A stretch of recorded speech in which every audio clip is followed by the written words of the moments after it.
Qual é a tropa? Qual é a tropa? Marcha nos progressos? Ah, Calique, esqueça tudo, broto também no Martinelli. Gravar um vídeo aí.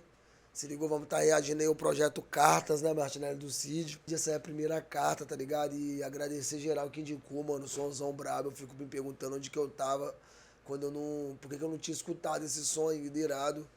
E, mano, marcha nos progressos, tá ligado? Só agradecer a todos aí. Está batendo já 1.000, né, Martinelli? 1.000 inscritos, já batemos umas 4.000 horas. De quando o vídeo sair, já vai ter até alcançado 1.000, né? Dependendo de quanto o vídeo sair, vai ter até alcançado 1.000. E é isso, mano. Agradecer geral que tá acompanhando, tá curtindo, comentando, tá dando dica, tá ligado? Tá acreditando na gente, tá acreditando no nosso projeto, tá acreditando na nossa ideia que, mano, tipo, acima de qualquer coisa, eu sei que tipo, mais eu gasto, xingo e tal, mas, mano, eu acredito piamente, tá ligado? No futuro melhor para os nossos filhos, para os nossos netos, tá ligado? Porque, mano, tipo, falar é bonito demais e tal, mas, mano, a gente precisa ocupar espaço, tá ligado? E a gente precisa, igual o Marechal falou, menos seguidor e mais liderança, né, Martinelli? Mais líderes, mano. A gente precisa de mais professores com a visão, é, tipo, do que realmente acontece na favela. A gente precisa de mais médico, mais advogado, mais Mais promotores, médico mais tem, ué. juiz. É, Cuba, temos.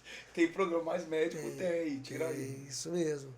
E, mano, principalmente político, tá ligado? Precisamos de políticos, tá ligado? Com esses pensamentos aí, mano, que esses caras tá fudendo nós há anos, mano, há anos. É revoltante a situação que a gente tá passando dentro da favela, dentro da comunidade.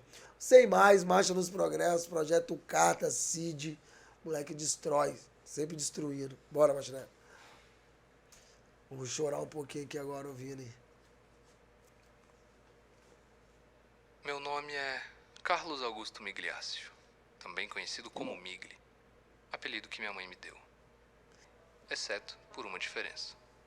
Eu já morei em Brasília também, posso falar essa parada, Eu né? nunca consegui ter amigos. Já Me morei, aprendi a quando vai trocar essa ideia. Pra mim era algo impossível. Curti vários Hoje bailes eu vou lá. contar todos os detalhes da minha Mentiroso. vida pra vocês. Eu era Cada criança, lágrima, tropa, quando eu cada morei lá. desilusão.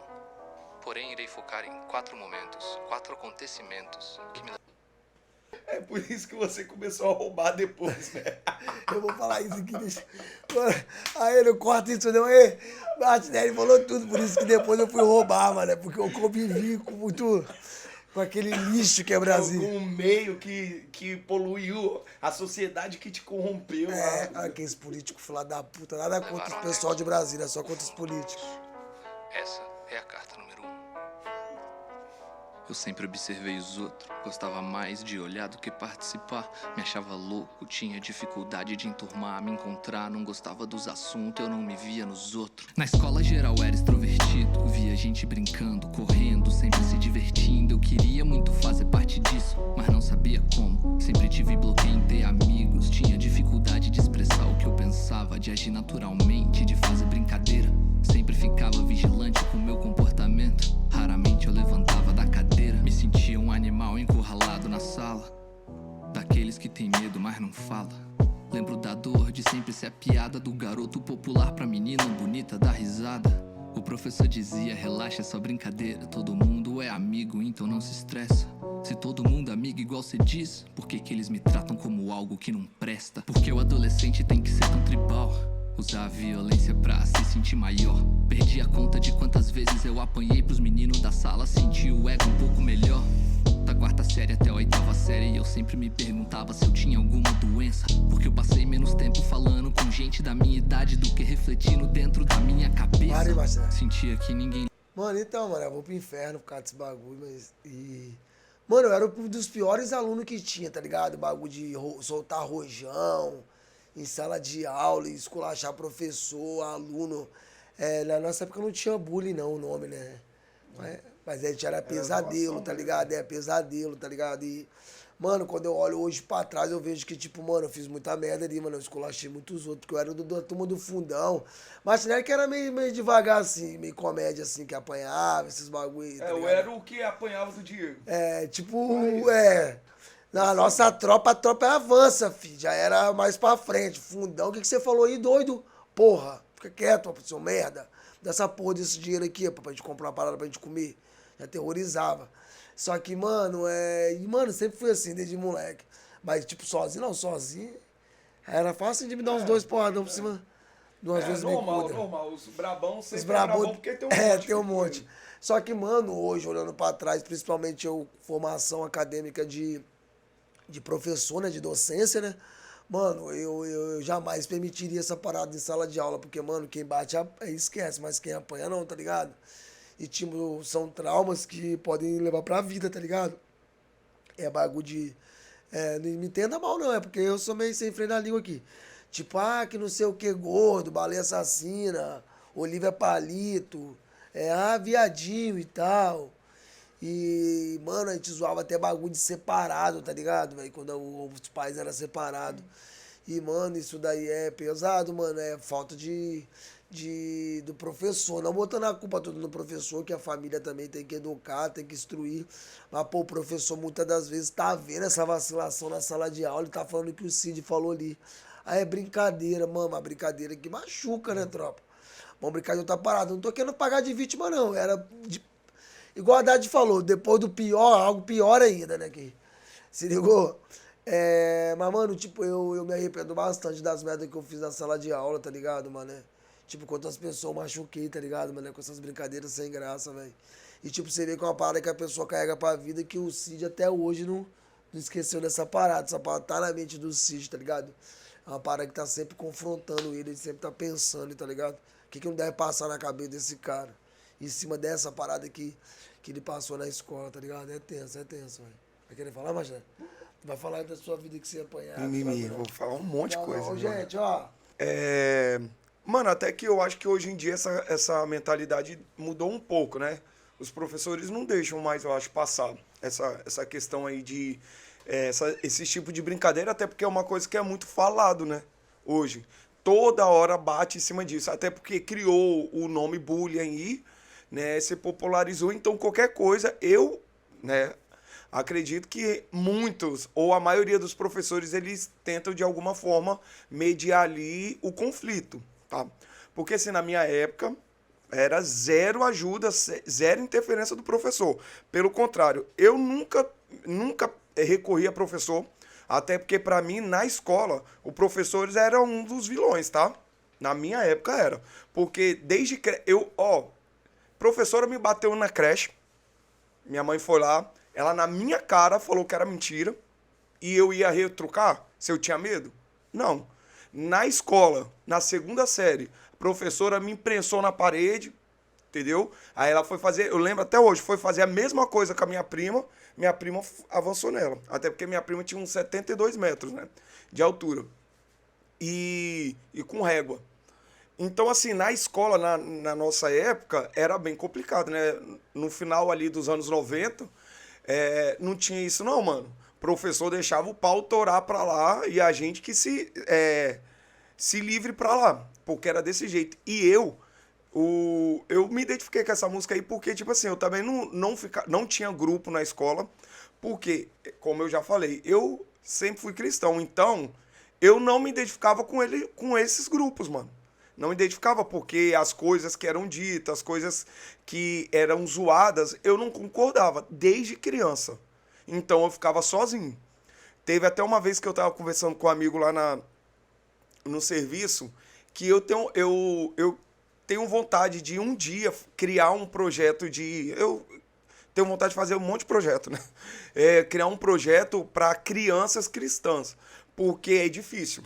É difícil. Hoje em dia tá um pouco pior essa situação. Na minha época, quando era criança, eu via, tá? Principalmente meninas. As meninas com a saia no pé, com o cabelo batendo quase no joelho, fingindo que não era da igreja. Porque era vergonhoso, mano. Pelo menos no meio onde eu vivia, era vergonha. Tá?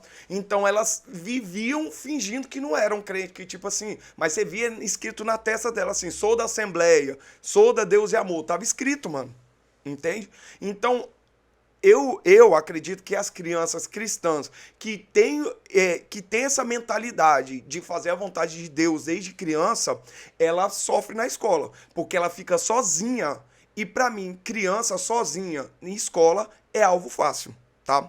Hoje em dia é alvo fácil. Então, assim, é muito complicado, cara. Pra mim, a minha visão, tá? Minha visão, porque foi o que eu passei. Crianças cristãs na escola é complicado, tá? Mas é claro que existem crianças com dificuldade de interagir, outro problema, tá? Porque ela não vai se identificar com grupo nenhum e ela vai ficar lá sozinha e, como eu falei, criança sozinha na escola é alvo fácil de chacota, de bullying, de zoação, tá?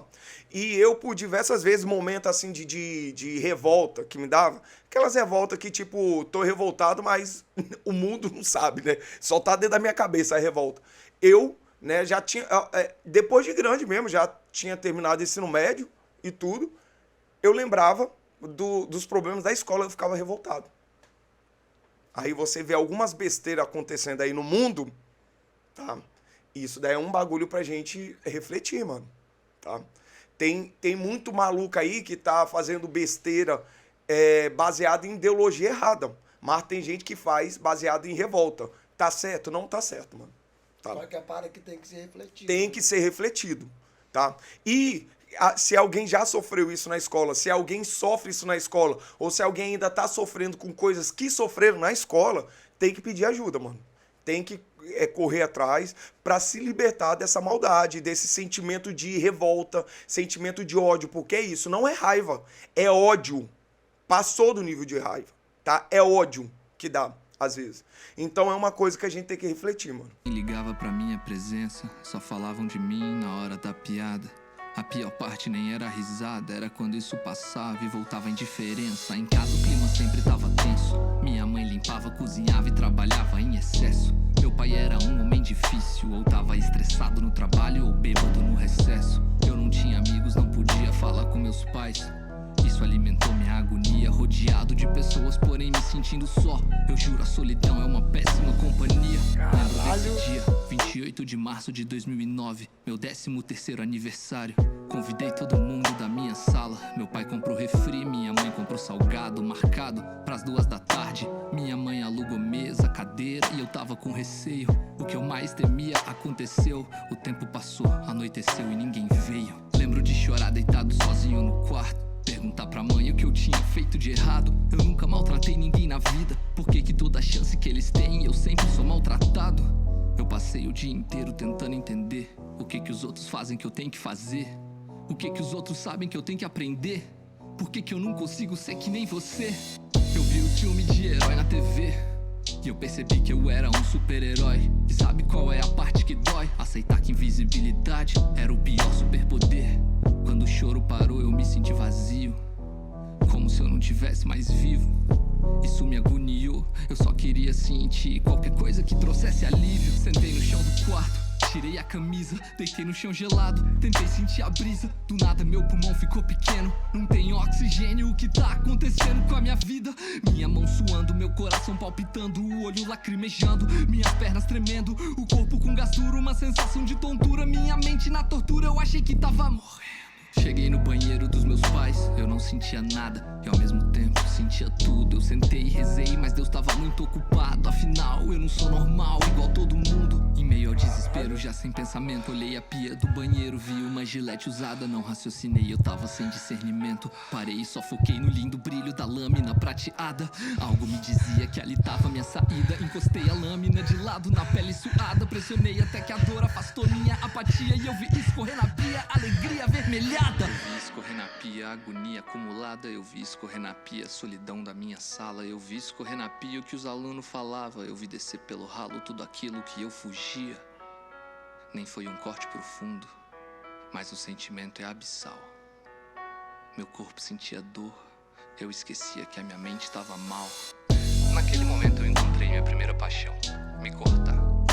Era algo impossível de decifrar. Ao mesmo tempo que me machucava, me curava. O resto do ano de 2009 foi dessa forma. Continuei excluído na escola. A única pessoa com quem eu falava era minha mãe. E eu não tive coragem de contar que me cortava. Malditas crianças mimadas usaram o meu sofrimento para alimentar seus egos. E eu paguei a conta toda, sozinho. Até hoje eu me pergunto o que seria de mim se as escolas falassem sobre bullying, se os pais educassem os filhos a não julgar as diferenças, se a sociedade falasse sobre automutilação. Bom, talvez eu não me encontrasse aqui. Mano, brabão, brabão. Ele fala de 2009, caralho. 2009 eu tava sendo preso pra ficar 5 anos, filho. Tô ficando velho, velho. Vamos lá, né? Ele fala que a solidão é uma péssima companhia, né? A solidão é uma péssima companhia. Renato Manfredini Júnior, mais conhecido como Renato Russo, na década de 90, sim, eu leio poemas, eu leio poesia, tá, gente? Renato Russo, certa vez, disse que o mal do século é a solidão. Porém, na década de 90, Renato Russo morreu no começo, se não salvo engano, 94, né? 96, 94, 96 ele morreu. A questão da depressão não era muito conhecida no país, não era muito debatida no país. Se Renato Russo fosse vivo, ele diria que o mal do século é depressão. Se ligou? Nunca se viram pessoas tão depressivas quanto no nosso século. E olha que o advento da internet tá aí, né? Você pega aqui, cria uma rede social aqui, troca ideia com um moleque lá do Japão, da China e marcha nos progressos. Mas ainda assim as pessoas se sentem sozinhas, as pessoas se sentem depressivas. E é aquilo, né, mano? Tudo é consequência de uma parada, igual o Cid falou. Só que essa parada de se cortar é uma parada muito problemática, tá ligado? Eu tenho até receio de falar sobre essas paradas aí, porque, mano, tipo, só pode falar quem passou no bagulho, né, Martinelli? Essa é a realidade. Eu não posso falar, eu não me vejo, tipo, eu me cortando, até porque eu tenho meio que bagulho de sangue. Se eu ver sangue eu fico branco, quero já desmaiar e tal, essas paradas. Só que, mano, a pessoa chegar ao ponto de auto se mutilar, né, mano? Mano, é problemático pra caralho. Eu já li muitos livros do Dr. Augusto Cury, e eu gosto muito dos livros dele. E quando ele chega nessa questão da depressão, quando ele chega nessa questão do suicídio, ele fala que a pessoa que se mata, que a pessoa que se corta, de forma alguma quer botar um fim na sua vida. Mas sim quer acabar com a dor, tá ligado? Com aquela dor, com aquilo que ela tá passando. Então, mano, é muito problemático, é muito pesado. E o Cid termina falando, mano, e se a sociedade, se a escola trocasse essas ideias e tal, muita coisa seria diferente, né?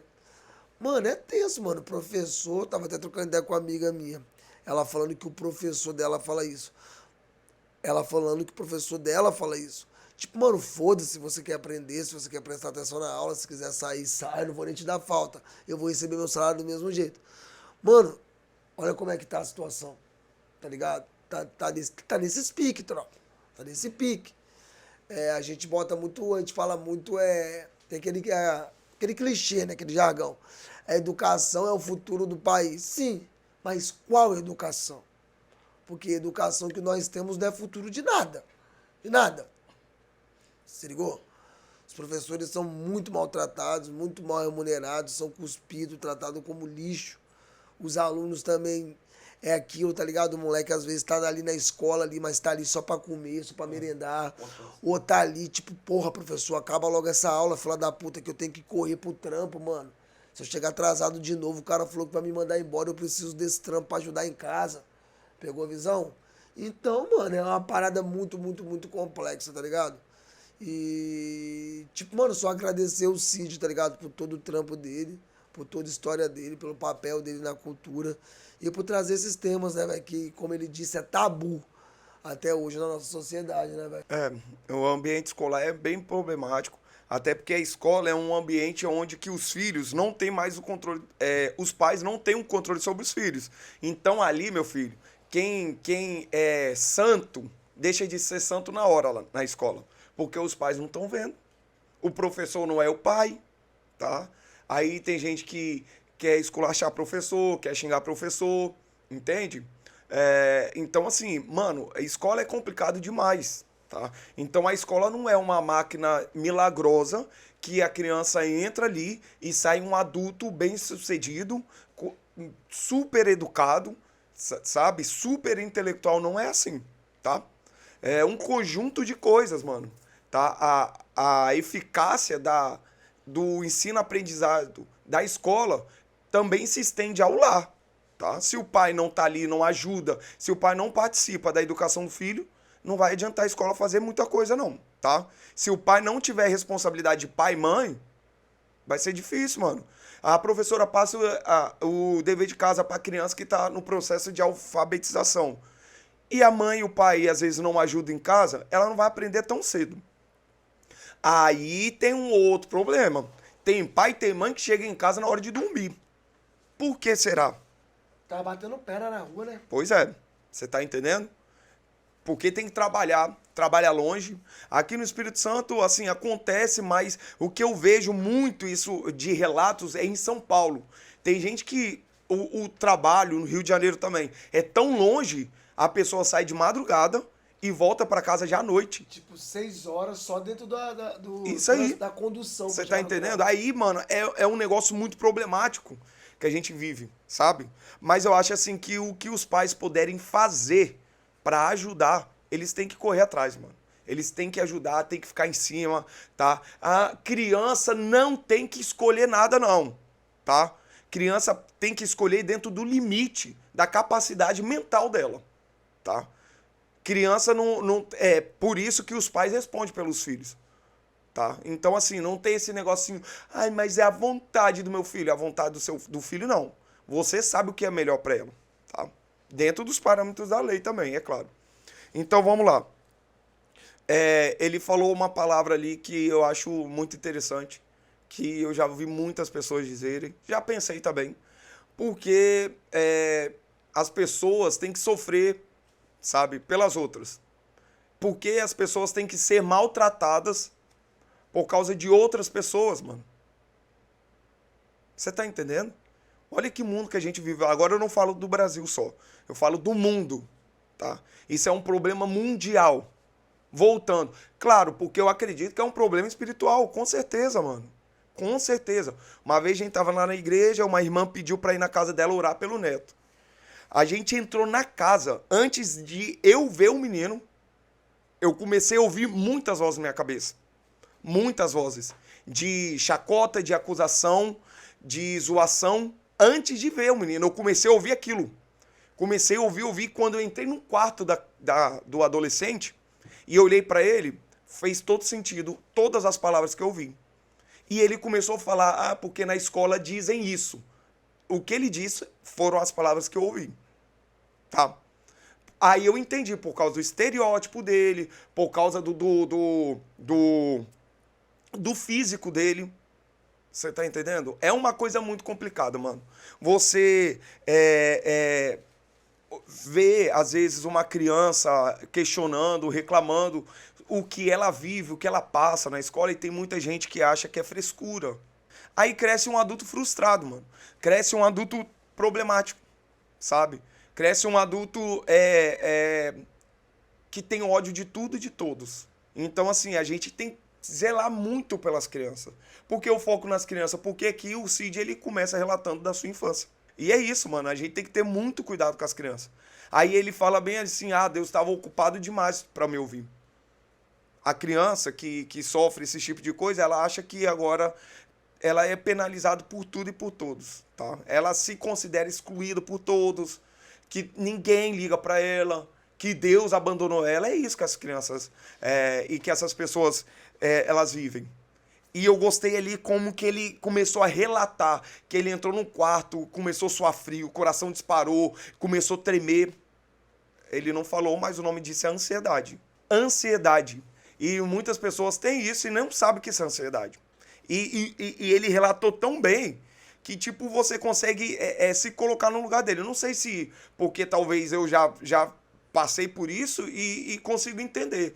Mas ele expressa tão bem a parada, ele fala tão detalhadamente que você consegue entender o que ele tá falando. Porque isso é reflexo, mano, de coisas que acontecem no desenvolvimento da criança, tá? E Diego falou aqui, infelizmente, tem pessoas que chegam ao ponto do suicídio. Eu gosto muito, ele falou do Augusto Cury, eu nunca li nada do Augusto Cury, tá? Mas uma pessoa que eu gosto de seguir muito, e Diego tem até um livro dela, que é a doutora Ana Beatriz, psiquiatra. Ela fala muito sobre psicopatia, essas coisas assim. E ela fala que, até mesmo para psiquiatria, para psicologia, o suicídio é um bagulho fora do normal. Ele é anti-vida, tá? Ele é anti-existência da pessoa. E é um negócio tão louco que é um tema problemático até entre eles para ser debatido.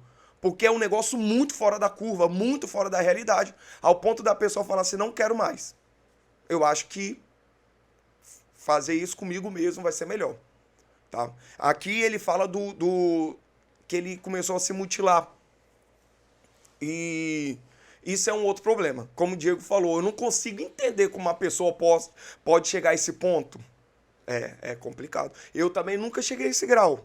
Tá? Nunca pensei, até porque se eu tinha dores emocionais, eu não queria sentir dor física. Tá? Porque é isso que acontece, a pessoa canaliza a dor do sentimento dela, tá? Para uma dor física. E a dor física, por um momento, ela acaba amenizando ou tirando o foco daquela dor no coração, né? Na alma que ela sente, para uma dor física. Ele muda a direção da dor. Você tá entendendo? Tem uma música que eu conheci por causa do Mauro Henrique, né, que era o ex-vocalista do Oficina G3. Não é uma música gospel, mas como ele regravou com esses compositores, eu ouvi e é muito interessante. E no finalzinho da música fala justamente isso. Depois que age o corte, sempre alivia, enquanto os meses vão passando a anestesia. Você tá entendendo? Então a pessoa, ela se mutila e ela canaliza toda a sua dor naquilo. E aquela dor de sentir a dor no físico passa até ser um momento de alívio. Para você ver como que essas questões sentimentais, psicológicas, elas são tão contra a vida, contra a alegria, contra a felicidade, que a dor passa a ser uma coisa boa. Uma coisa que a gente evita. Ninguém quer ficar se cortando. Ninguém quer ficar se machucando. Só que aqui, o machucado passa a ser o remédio. Olha que é o grau de problemático que isso se torna. Então, assim, procure ajuda. Procure conversar com pessoas confiáveis. Mas não fica sofrendo, não, cara. Não fica sofrendo, tira esse mal de dentro de você, bota pra fora com pessoas confiáveis, com profissionais, psicólogos, psiquiatras, o que for, mano. Com médico, pediatra, mas fala. Fala. Se você tá sofrendo abuso na escola, fale. Em casa, fale. No serviço, na igreja, em qualquer lugar, fale. Mas não fique sofrendo.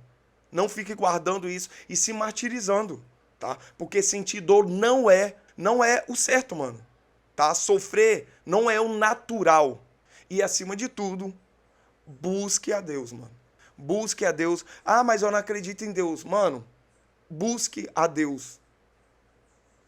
Peça ajuda a Deus, que mesmo você achando que não acredita, Ele vai se revelar a você. Tá? Eu tenho certeza que a presença de Deus, ela vai te ajudar a passar por essas dificuldades do mundo. Para quem é cristão já está ligado, Jesus não falou que no mundo seria mil maravilhas. Pelo contrário, ele falou que seria ruim demais. Até porque Jesus ele deixou a palavra dele e a palavra dele é contra os sistemas desse mundo, a palavra dele é contra os costumes e a postura desse mundo. E ele falou, vocês vão sofrer, vocês vão ter aflição ao ponto de até serem assassinados. Mas fiquem felizes. Tenha bom ânimo. É essa a palavra de Jesus. Então, busque a Deus, mano. Busque a Deus. É isso que eu digo pra você. Eu falo por experiência própria. Ah, tá pregando? Se você acha que isso é pregação, que seja. Mas ouça a palavra de Deus, tá? E busque a ajuda de um profissional de saúde para te ajudar. Porque você não nasceu para ficar sofrendo e para ser maltratado pelas pessoas e nem por você mesmo. Esse é o meu recado. Tropa, marcha nos progressos. Tamo junto sempre, tá ligado?